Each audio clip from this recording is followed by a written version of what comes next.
বিশ্বকাপ দেখতে স্টেডিয়ামে গেলে এবার আর বাইরে থেকে সঙ্গে নেওয়া যাবে না পানির বোতল। নিরাপত্তাজনিত কারণ দেখিয়ে এমন সিদ্ধান্ত নিয়েছে ফিফা।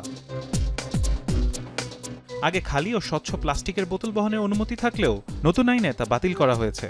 শুধু বোতল নয়, ক্যাপ, ক্যান কিংবা জারের মতো বস্তু বহনেও নিষেধাজ্ঞা আরোপ করা হয়েছে।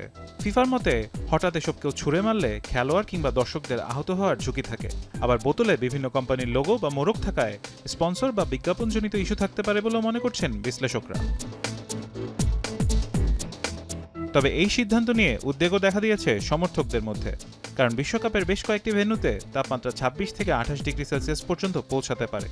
দীর্ঘ সময় বাইরে অবস্থান বা হাঁটা চলার সময় পর্যাপ্ত পানি পাওয়া নিয়ে প্রশ্ন তুলেছেন বিশেষজ্ঞরা।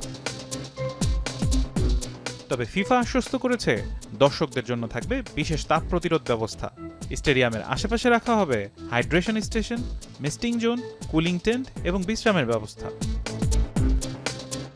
আগামী 11 জুন শুরু হয়ে 19 জুলাই পর্যন্ত চলবে যুক্তরাষ্ট্র, কানাডা ও মেক্সিকোর যৌথ আয়োজনে অনুষ্ঠিত 2026 বিশ্বকাপ।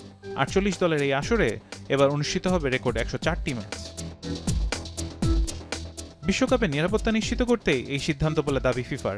তবে গরম আবহাওয়ায় দর্শকদের স্বস্তি নিশ্চিত করতে আয়োজকদের ব্যবস্থা কতটুকু কার্যকর হয়, এখন সেদিকেই নজর ফুটবল বিশ্বের। ফারহান ইহসান, এখন।